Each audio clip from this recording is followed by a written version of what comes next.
Hello everyone, I am Shiv Kumar Sinha. Welcome to YouTube channel My Observation Life. As I observe योग oblique क्रिया योग की श्रृंखला में आज पाठ 7वां प्रस्तुत कर रहा हूँ। पाठ 7वां का जो फोकस का बिंदु है वह श्वास शोधन है। श्वास प्रश्वास शोधन, जिसमें विशेषकर प्राणायाम और श्वास लेने और छोड़ने की जो शरीर रचना विज्ञान में व्यवस्था है, दोनों को मिलाकर अध्ययन करने का प्रयास करेंगे। वस्तुतः श्वास जो लेते हैं और छोड़ते हैं, इसमें शरीर में ऑक्सीकरण की प्रक्रिया से गुजरना पड़ता है। शरीर को ऑक्सीकृत करते हैं, जिससे शरीर को ऊर्जा और ऊष्मा प्राप्त होता है। प्राणायाम का भी जो कंसेप्ट है, प्राणायाम की जो अवधारणा है, उसमें भी शरीर को ऑक्सीकृत किया जाता है और इससे भी शरीर को ऊर्जा और ऊष्मा प्राप्त होता है। अर्थात प्राणायाम और श्वास प्रश्वास की प्रक्रिया में बहुत कुछ समानताएं हैं, लेकिन बहुत सारे अंतर भी हैं। प्राणायाम जो है कि दो पार्ट है। एक साइकिक प्राणायाम हुआ जो मन से संबंधित है, और दूसरा फिजिक प्राणायाम हुआ जो शरीर से संबंधित है। जो साइकिक प्राणायाम है उसके तहत मन के चक्षु से श्वास की गति को देखना, परखना, महसूस करना है। और जो फिजिक प्राणायाम है वह वस्तुतः श्वास व्यायाम है। श्वास प्रश्वास का जो व्यायाम है वह जो फिजिकल व्यायाम है, जिससे शरीर स्वस्थ रहता है, यह प्राणायाम का दूसरा हिस्सा है। हम यहाँ पर प्राणायाम का जो साइकिक पोर्शंस है उस पर विशेष बल देंगे, और प्राणायाम का जो एक्सरसाइज का जो पोर्शन है, जिसमें भ्रामरी, भस्त्रिका, अनुलोम विलोम, उज्जाई, कपालभाति आदि, शीतकारी, कर्णभेदी, केवली, सूर्यभेदी, चंद्रभेदी, नाड़ी शोधन, ये सब की चर्चाएं होती है। और वस्तुतः जो है, हम प्राणायाम का वह पोर्शंस जो आध्यात्मिक यात्रा में, योग की यात्रा में जिसका वर्णन है, उस पर विशेष बल देंगे। आप देखेंगे कि प्राणायाम जो है कि 3 प्रकार हैं प्राणायाम। एक पूरक, रेचक, कुंभक। कुंभक के भी 2 हिस्से हैं, आंतरिक कुंभक और बाह्य कुंभक। पूरक प्राणायाम, श्वास लेना को पूरक प्राणायाम कहते हैं और श्वास छोड़ना को रेचक प्राणायाम करते हैं। श्वास को जब अंदर में रोक के रखते हैं तब उसे आंतरिक प्राणायाम कहते हैं, और जब बाहर में रोकते हैं तो उसे बाह्य प्राणायाम कहते हैं। यह 2 पार्ट है। एक श्वास लेना, छोड़ना और रोकना। और श्वसन क्रिया में भी हम श्वास लेते हैं। शरीर रचना विज्ञान का जो श्वसन क्रिया है उसमें भी श्वास लेते हैं। श्वास शरीर के अंदर जाता है और विभिन्न रक्त के माध्यम से विभिन्न कोशिकाओं होते हुए फिर वापस जो श्वास छोड़ते हैं, वह स्थिति से गुजरना पड़ता है। और इस प्राणायाम में जो श्वास लेना, छोड़ना और रोकना है, यह आध्यात्मिक प्राणायाम उस समय होता है जब सिर्फ श्वास लेते ही नहीं हैं, बल्कि श्वास धीरे धीरे लेने का एहसास करते हैं, मन के चक्षु से उसे देखने का प्रयास करते हैं, तब यह आध्यात्मिक प्राणायाम कहलाता है। पूरक में हम श्वास लेते हैं और मन के चक्षु से धीरे धीरे एहसास करते हैं कि वह श्वास किस तरह अंदर जा रहा है। छोड़ने में श्वास छोड़ते हैं और मन चक्षु से हम वह ध्यान देते हैं, उसको देखने का प्रयास करते हैं कि श्वास कैसे मूवमेंट कर रहा है और कैसे वापस आ रहा है। कुंभक में भी श्वास अंदर किस तरह रुका हुआ है, कहाँ पर रुका हुआ है, उसे देखने का, मन के चक्षु से देखने का प्रयास करते हैं। और बाह्य कुंभक में भी वैसे देखने का प्रयास करते हैं, एहसास करते हैं। यही योग यात्रा में वास्तविक प्राणायाम है। प्राणायाम के संदर्भ में कहा गया है कि हम जितना श्वास लेते हैं, 16 मात्रा में अगर श्वास लेते हैं तो उसे 32 मात्रा में छोड़ना चाहिए, जस्ट दुगना। और कुंभक फिर 64 मात्रा में कुंभक करना चाहिए। यह स्टेज बताया गया है। फिर इसे दूसरे पक्ष के भी लोग हैं जो कहते हैं कि 16 जो मात्रा एक जितना श्वास लेते हैं उससे दुगना श्वास छोड़ना चाहिए और उससे चौगुना श्वास कुंभक करना चाहिए। यह कंसेप्ट है। फिर जो श्वास प्राणायाम करते समय जो स्टेज से गुजरना पड़ता है उसे भी 3 भाग में बांटा गया है। जब शुरू में हम प्राणायाम करते हैं तब शरीर में पसीना छूटता है, गर्मी आती है। इस प्राणायाम को अधम प्राणायाम कहते हैं। वह फिर उसके बाद हम प्राणायाम अगर जारी रखते हैं तो यह महसूस करते हैं कि शरीर कभी कभी चौंकता है, कांपता है, झटका शरीर को लगता है। इस प्राणायाम के स्टेज को मध्यम प्राणायाम कहते हैं। फिर प्राणायाम को हम अगर जारी रखते हैं तो फिर महसूस करते हैं कि शरीर हल्का हो रहा है, शरीर में ताजगी आ रही है और प्रणव ध्वनि सुनाई देती है। प्रणव ध्वनि जो सिम सिम की ध्वनि है, यह अगर प्राणायाम करते समय ध्यान एहसास हो तब इसके हम उत्तम प्राणायाम कहते हैं।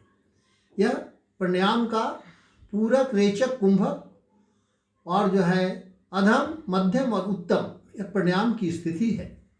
फिर जो है प्राणायाम का जो अगला पक्ष है कि मन के चक्षु से जब सुषुम्ना में ईड़ा पिंगला नाड़ी को वायु गमनागमन को देखते हैं और सुषुम्ना में जब वो बढ़ता है तो चींटी की तरह सुगबुगाहट अंदर और महसूस होता हो, यह प्राणायाम का एहसास किया जाता है। फिर प्राणायाम द्वारा मन के चक्षु से मूलाधार चक्र, स्वाधिष्ठान चक्र, नाभि चक्र, अनाहत चक्र, विशुद्धि चक्र, आज्ञा चक्र और सहस्त्रार चक्र का श्वास का आने जाने की प्रक्रिया का जब एहसास करते हैं तो यह भी एक प्राणायाम का प्रकार है। इस प्रकार आध्यात्मिक योग यात्रा में प्राणायाम का यही वर्णन है।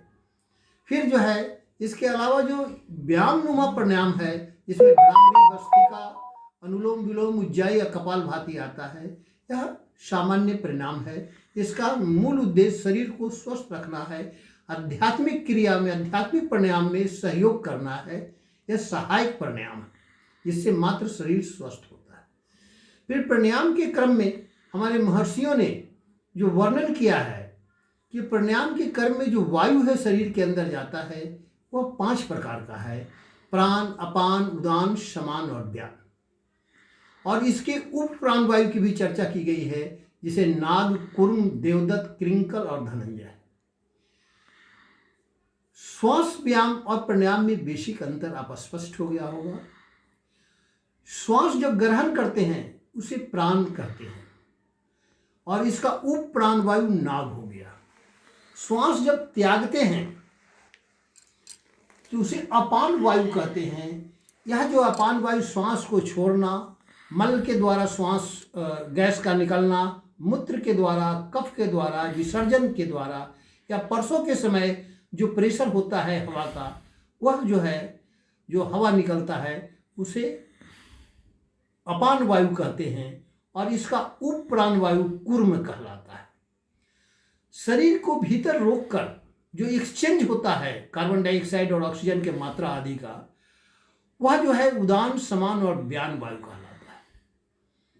उदान वायु जो पाचन प्रक्रिया नहीं, समान वायु पाचन प्रक्रिया को दुरुस्त करता है और इसके उप प्राण वायु कृंकल है। उदान प्राण वायु जो है वह ऊर्ध्वगमन, जो आप देखे होंगे जैसे कहते हैं सुषुम्ना के माध्यम से ऊपर की ओर जो श्वास उठता है, ऊपर या चक्र के माध्यम से जो नीचे के चक्र से ऊपर की ओर चक्र जो जाता है वह उदान वायु कहलाता है। और व्यान वायु समूचे शरीर में उपस्थित रहता है।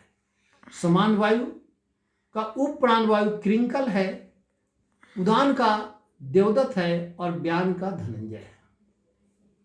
प्राण के संदर्भ में प्राणायाम के में जो वायु का जो उपयोग होता है उसके संदर्भ में एक ये मान्यता है कि जो श्वास नासिका द्वार से जो कंठ तक जो प्राण वायु रहता है उसे प्राण वायु कहते हैं। वायु मार्ग के जो हवा को प्राण कहते हैं।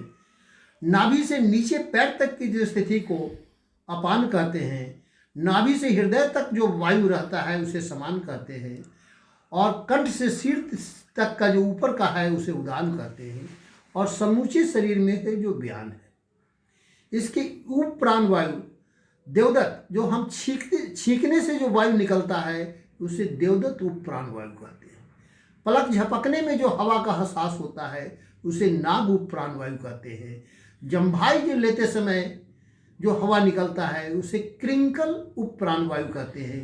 शरीर को खुजलाने में जो हवा का महसूस होता है उसे कुर्म कहते हैं, और जो हिचकी आती है उसे देवदत्त कहते हैं। यह प्राणायाम का मोटा मोटी यही वर्णन है।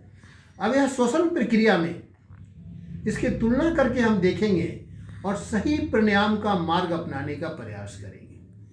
अब जो है पहली चीज़ है, देखें कि पूरक, रेचक और कुंभक में जो मात्रा बताया गया कि जितना हम श्वास लेते हैं उससे दुगना छोड़ते हैं और उससे चौगुना फिर कुंभक करते हैं।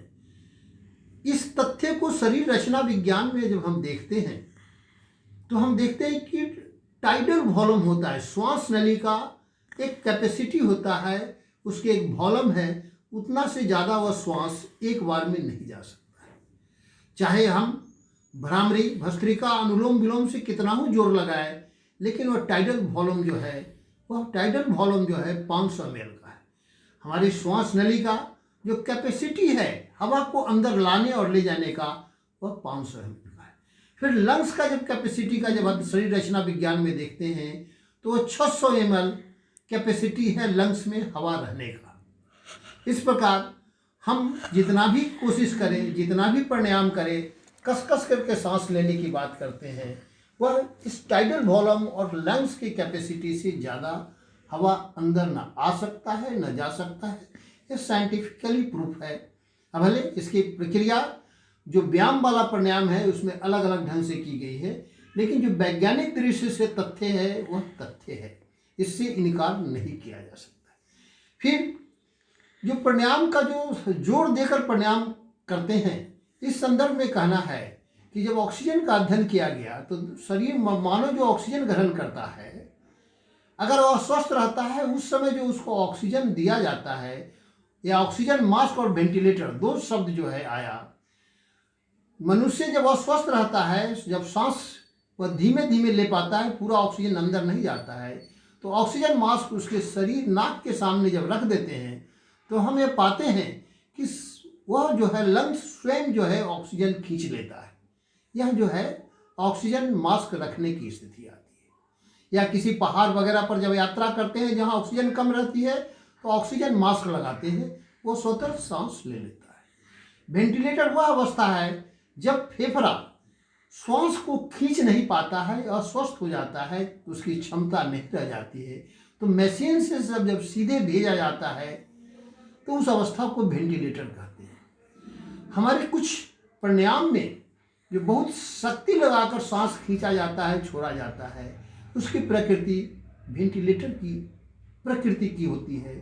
इसलिए मेरे विचार से उस तरह का कठोर हठ योग वाला प्राणायाम नहीं करना चाहिए। श्वास में हठ योग, यह मेरा अपना समझ है, यार शरीर रचना विज्ञान के आधार पर। फिर हम देखते हैं कि वायुमंडल में जो है हवा का जो है शरीर रचना विज्ञान का जो अध्ययन है, वायुमंडल में नाइट्रोजन 78% है, ऑक्सीजन 21% है और कार्बन डाइऑक्साइड 0.03% है।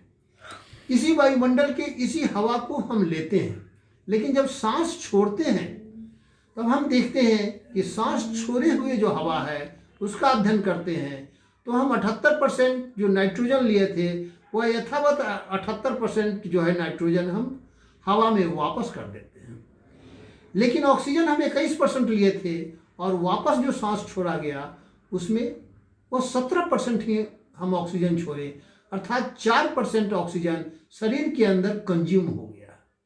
फिर कार्बन डाइऑक्साइड जब हम देखते हैं तो देखते हैं कि कार्बन डाइऑक्साइड 0.03% हम लिए थे, लेकिन छोड़ते समय वह कार्बन डाइऑक्साइड 4% छोड़े, अर्थात ये कार्बन डाइऑक्साइड अधिक छोड़े। यह जो है अंतर आया श्वास जो हम वायु अंदर ले रहे हैं और छोड़ रहे हैं इसी में। अब जो है यह प्रश्न उठता है कि प्राणायाम में कुछ भी प्रयास करें, यह श्वास लेने और छोड़ने में जो ऑक्सीजन की मात्रा है वह तो बराबर ही रहेगा, चाहे प्राणायाम के माध्यम से ले करें या श्वास स्वाभाविक रूप से लेके अनैच्छिक क्रिया के तहत जो श्वास ले रहे हैं उस अनैच्छिक क्रिया की स्थिति है। श्वास जो लेते हैं तो हम नाक से लेते हैं। देखते हैं कि नासिका छिद्र में दो जो छिद्र है, इससे हम श्वास ऊपर जाता है। नासिका छिद्र के अंदर छोटे छोटे बाल रहते हैं जो श्वास के धूल कण को रोक लेता है। उसके ऊपर यहाँ नासिका कपाट होता है जिसमें म्यूकस रहता है, जो वायु की अशुद्धि को म्यूकस अपना सटा करके उसको रोक लेता है। फिर उसके बाद जो है गला पोर्शन आता है, इसे फायरिंग्स कहते हैं।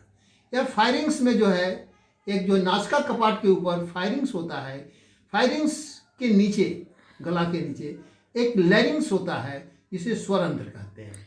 हवा जो है नासिका छिद्र से नासिका कपाट में जाता है, वहाँ से फायरिंग्स में जाता है, फिर लैरिंग्स स्वर यंत्र में जाता है और स्वर यंत्र के बाद वह श्वास नली प्रारंभ होता है, इसे ट्रैकिया भी कहते हैं। इस श्वास नली में वह हवा प्रवेश करता है और हवा जब और आगे की ओर श्वास नली बढ़ता है तो वह दो भाग में बढ़ जाता है, जिसे ब्रोंकाई कहते हैं। यह ब्रोंकाई, फिर जब ब्रोंकाई से कुछ छोटे छोटे जो निकलते हैं, वह छोटे छोटे जो अंग उसके जो फटते हैं उसको ब्रोंकोपुलस कहते हैं। और ब्रोंकोपुलस का जो अंतिम हिस्सा होता है, जो अंतिम, वह गुच्छेदार जो रहता है जहाँ वायु कोष्ठक रहता है। यह वायु कोष्ठक जहाँ पर वायु जाकर के श्वास से लंग्स होते हुए वहाँ इकट्ठा होता है। यह वायु कोष्ठक को अंग्रेजी में अलबेली भी कहा जाता है। उस अलबेली या वायु कोष्ठ जहाँ पर वायु इकट्ठा होता है वहाँ पहले से होमोग्लोबिन उपस्थित रहता है। जैसे ही हवा वहाँ पहुँचता है, उस हवा से ऑक्सीजन, होमोग्लोबिन का काम है जो ऑक्सीजन का वाहक होता है, उस ऑक्सीजन को ग्रहण कर लेता है और बहुत तेजी से रक्त के माध्यम से शरीर की सभी कोशिकाओं में वह भेज देता है। इस श्वास लेने का, जिस प्राणायाम पर ध्यान देने की बात है, तो प्राणायाम का जो हवा का मूवमेंट है वह होमोग्लोबिन हवा को ग्रहण कर सिर्फ ऑक्सीजन को ग्रहण करता है, बाकी को वही छोड़ देता है और ऑक्सीजन को लेकर के वह बहुत तेजी से शरीर की जो कोशिकाओं का बना हुआ है सभी कोशिकाओं में बहुत तेजी से फैला देता है। और कोशिका जो है फिर उस ऑक्सीजन को फिर आंतरिक जो है क्रिया के तहत आंतरिक शोषण करता है कोशिका, और आंतरिक शोषण के तहत जो विस्फोट होता है, जो माइक्रोफिन होता है, वह ग्लूकोज में बदल देता है और ग्लूकोज के क्रम में वह ऑक्सीजन कंज्यूम हो जाता है और कार्बन डाइऑक्साइड में बदलता है। यह ध्यान रखने की बात है कि कोशिका ऑक्सीजन ग्रहण करके शरीर को ऊर्जा और शक्ति प्रदान करता है, शरीर के सभी अंगों को, और कार्बन डाइऑक्साइड बदल करके फिर वो होमोग्लोबिन को कार्बन डाइऑक्साइड हैंड ओवर कर देता है। फिर होमोग्लोबिन उस कार्बन डाइऑक्साइड को लेकर वायु कोष्ठक में अलबेली में आता है, जहाँ से पहले की वायु और यह 4% कार्बन डाइऑक्साइड जो आया वह श्वास की गति से बाहर निकलता है। यही पूरे श्वसन की प्रक्रिया है। और प्राणायाम जो है श्वसन की प्रक्रिया से संबंधित व्यायाम है, आध्यात्मिक व्यायाम और शारीरिक व्यायाम दोनों। इसलिए हमें इस श्वसन प्रक्रिया को समझना चाहिए। श्वास छोड़ते समय कभी कभी ये देखते होंगे कि लंग्स में बहुत शक्ति नहीं रहता है, तो वह डायफ्राम, फेफड़ा के नीचे एक डायफ्राम होता है, वह डायफ्राम झटका देता है फेफड़ा को और उसके माध्यम से श्वास बाहर निकलता है। इस शारीरिक बनावट में जो बहुत से प्राणायाम के जो व्यायाम संबंधी प्राणायाम है, जो भ्रामरी, भस्त्रिका, अनुलोम विलोम, जिसमें शक्ति का प्रयोग किया जाता है, मेरा परामर्श है कि शारीरिक रचना विज्ञान के क्रम में बहुत शांति से और धीरे धीरे ही यह प्राणायाम संबंधी जो भी व्यायाम है वह करना चाहिए, क्योंकि शरीर रचना विज्ञान की यही मांग है शरीर स्वस्थ रहने का। अब फिर इसकी बारीकी को हम समझते हैं। मेरा जो ऑब्जर्वेशन है कि वायु कोष्ठक यानी अलवेली से कोशिका में जो वायु पहुंचता है, जो ऑक्सीजन पहुंचता है, यही ऑक्सीजन जो शरीर के विभिन्न भागों में पहुंचता है, उसी विभिन्न भाग को हम 5 प्रकार के हमारे महर्षियों ने अध्ययन किया, जिसका अलग अलग योगी ने अलग अलग उसकी विवेचना किया है। मेरा ऑब्जर्वेशन है कि जब प्राणवायु कंठ से हृदय तक का जो ऊपर की ओर जाता है तब उसे प्राण कहते हैं, अपान कहते हैं, समान कहते हैं, उदान कहते हैं, व्यान कहते हैं। जो ऑक्सीजन जो वायुमंडल से प्राप्त और जो वायु से ऑक्सीजन ग्रहण कर करके जो अल्वेली होमोग्लोबिन्स कोशिकाओं में पहुंचाता है वह 5 शरीर के 5 क्षेत्रों में बढ़ता है। उसी के आधार पर इस प्राणवायु का नाम प्राण, अपान, समान, उदान और व्यान पड़ा।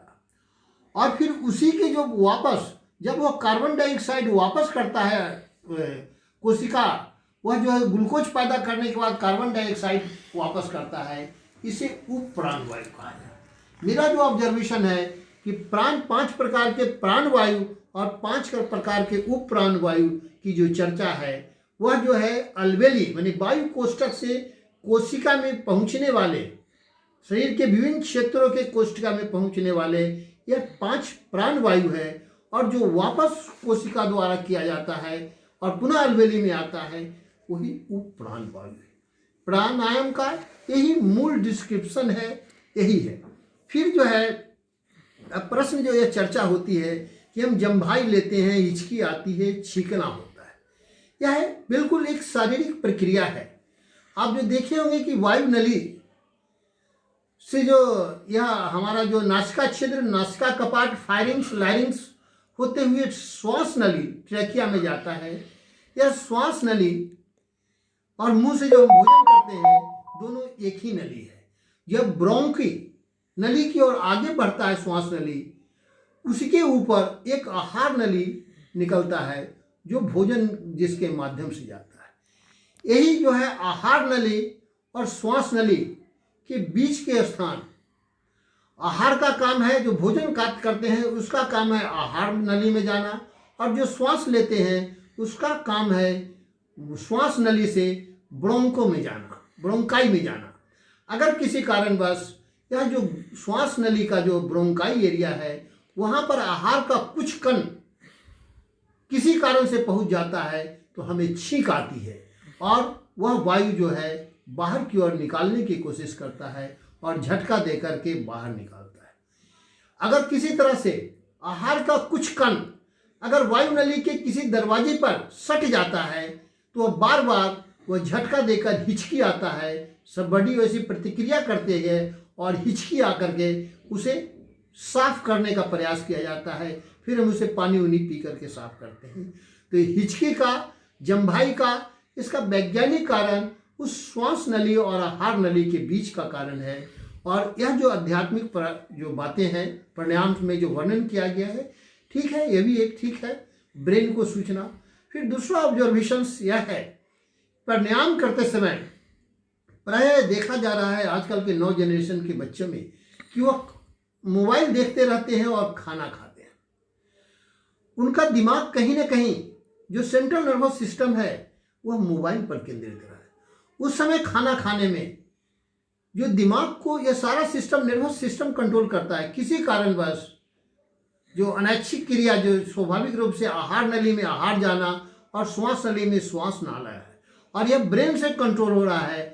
अगर दिमाग कहीं पर ब्रेन को जो सूचना भेजने वाला तंतु किसी कारण से आपका दिमाग अगर मोबाइल पर केंद्रित हो जाता हो और दूसरे कारण में केंद्रित हो जाता हो और बहुत चिंताग्रस्त हो जाते हो, वहाँ पर अगर केंद्रित हो जाता है और वह आहार नली और श्वास नली का मैसेज अगर सेंट्रल नर्वस सिस्टम को नहीं पहुँच पाता है तो इससे उसकी मानसिक शिथिलता होने की संभावना रहती है।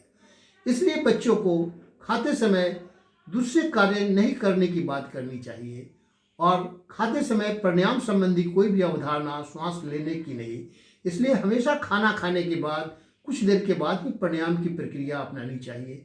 यह संदर्भ है मेरा। अब यह प्रश्न है कि प्राणायाम से हम असिद्धि नवनिधि की बात कैसे प्राप्त कर सकते हैं। चूंकि पूरे योग शास्त्र में प्राणायाम वह केंद्र बिंदु है जिसके सहारे समूचा योग शास्त्र, जिसके चारों ओर समूचा योग शास्त्र घूमते रहता है। प्राणायाम वह सवारी है जिसकी सवारी कर कोई भी योगी योग के लक्ष्य को प्राप्त कर सकता है। चित्त वृत्ति निरोध तो एक नींव हुआ। उस नींव का जो पिलर है, किसी मकान का जो पिलर है वह प्राणायाम है। यह प्राणायाम जो है कितना उपयोगी है, इस बात से पता लग सकता है कि योग प्राणायाम ही वह सवारी है जिसकी यात्रा करने पर हम योग के लक्ष्य को प्राप्त कर सकते हैं। प्राणायाम वह केंद्र बिंदु है, इसलिए प्राणायाम काफ़ी महत्वपूर्ण है। और कोई भी व्यक्ति इस साधना से, प्राणायाम की साधना से, वह अष्टसिद्धि और नवनिधि के लक्ष्य को प्राप्त कर सकता है। हम सभी अपने योगी बंधुओं से अनुरोध करते हैं कि प्राणायाम की जो साधना करते हैं, वह साधना करते समय शरीर रचना विज्ञान के जो वायु का गमनागमन की जो साइंटिफिक प्रक्रिया है और साधना का जो प्रक्रिया है, वो दोनों में संतुलन बनाकर करें। और सेंट्रल नर्वस सिस्टम से संबंधित जो बातें हैं उसको मानसिक रूप से आप शरीर रचना विज्ञान और प्राणायाम के सिद्धांत को समझें। पूरक, रेचक और कुंभक जो करने की बात है वह सारी श्वास नली के जिन बिंदुओं से जाता है उस आधार पर ही करें। माने कहने का मतलब वायु नली जहाँ अलवेली है और वहाँ से कोशिका में जो ऑक्सीजन का संचरण होता है ब्लड के माध्यम से, और कोशिका विस्फोटित कर करके ग्लूकोज पैदा करने के बाद जो कार्बन डाइऑक्साइड वापस फिर होमोग्लोबिन्स को देता है और होमोग्लोबिन्स फिर फेफड़ा में लाकर जो श्वास छोड़ता है, इन दोनों प्रक्रियाओं पर ध्यान केंद्रित करके योग का अभ्यास करें।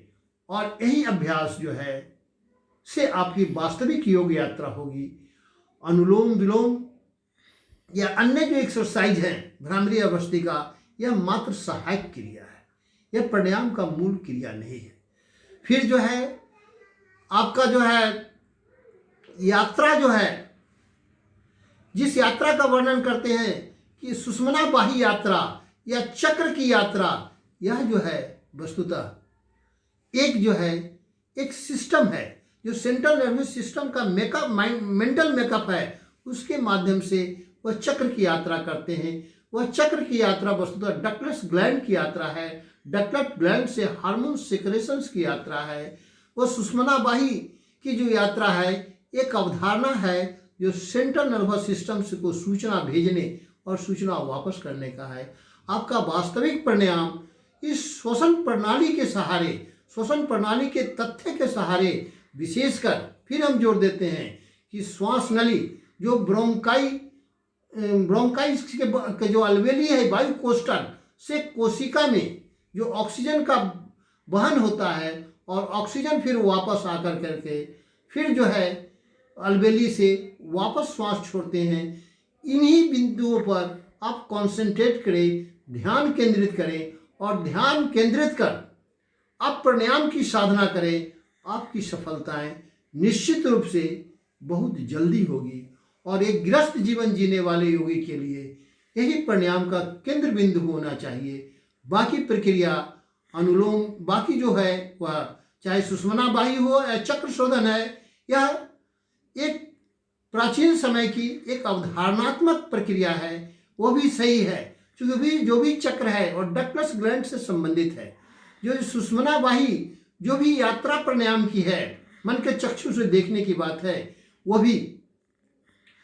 भी एक तरह से कहा जाए कि शरीर रचना विज्ञान का हिस्सा ही है। लेकिन वास्तविक प्राणायाम मेरा अभी भी जोर दे करके कहना है कि उस अलवेली से, वायु कोष्ठक से जो रक्त के माध्यम से ऑक्सीजन का गमन कोशिकाओं में होता है और कोशिका उसके विस्फोटित करके ग्लूकोज पैदा करने के बाद जो कार्बन डाइऑक्साइड वापस भेजता है और फिर अलवेली वायु कोष्ठक में आकर के जो श्वास बाहर निकलता है, इस पीरियड पर आप ध्यान दें, इसकी गतिविधियों पर ध्यान दें। यह जो अनैच्छिक क्रिया है इस पर ध्यान केंद्रित करें, मन के चक्षु से देखिए और अपनी योग यात्रा करें। आपकी योग यात्रा वास्तविक श्वास शोधन यही होगा, श्वास और प्रश्वास शोधन यही होगा।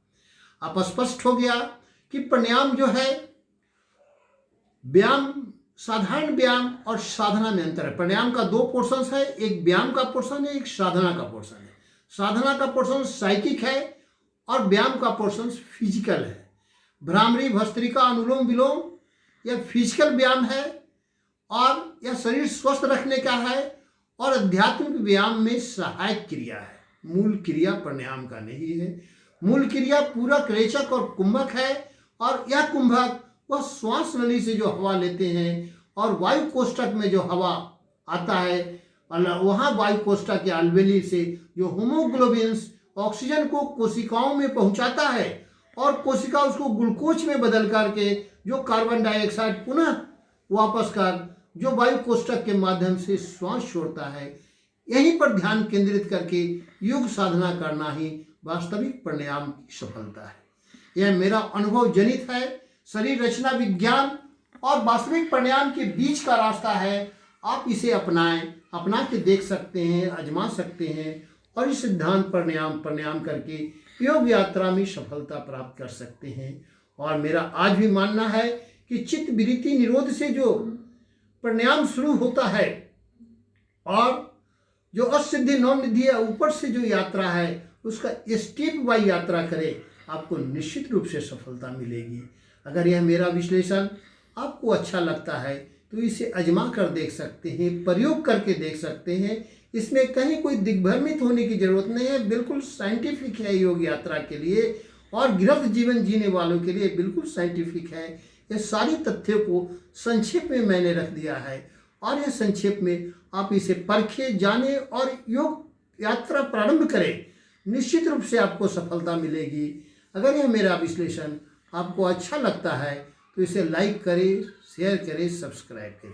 फिर अंत में कहेंगे कि श्वास शोधन में सिर्फ श्वास लेना और छोड़ना नहीं है, बल्कि मन के चक्षु से श्वास को देखना, श्वास के एहसास करना और यह एहसास कर्मबद्ध, तालबद्ध, लयबद्ध होना चाहिए, नियमित ढंग से होनी चाहिए। यही वास्तविक प्राणायाम है, यही साइकिक प्राणायाम है। फिजिकल प्राणायाम तो कुछ एक्सरसाइज है, वह फिजिकल व्यायाम से कोई मतलब नहीं है। वह साधारण से शरीर स्वस्थ रखने के लिए है जो सहायक है। मूल प्राणायाम आपकी आध्यात्मिक यात्रा है जो स्वर्ग तक पहुंचने का रास्ता है, आपके एक महामानव बनने की रास्ता है, आपके सारी सिद्धियों को प्राप्त करने का रास्ता है। यह कोई जादू टोटका भ्रम नहीं है, यह शारीरिक प्रक्रिया है। शरीर के अंदर जो इन्फिनिट पावर है उसको जागृत और पहचानने की प्रक्रिया है। इसे आप पहचानने का प्रयास करें, इसको जागृत करने का प्रयास करें, आप निश्चित रूप से सफल होंगे। यही अंत में पुनः मैं कहता हूँ कि अगर यह मेरा विश्लेषण आपको अच्छा लगता है तो इसे लाइक करें, शेयर करें, सब्सक्राइब करें, अपनाएं भी। धन्यवाद। फिर कल।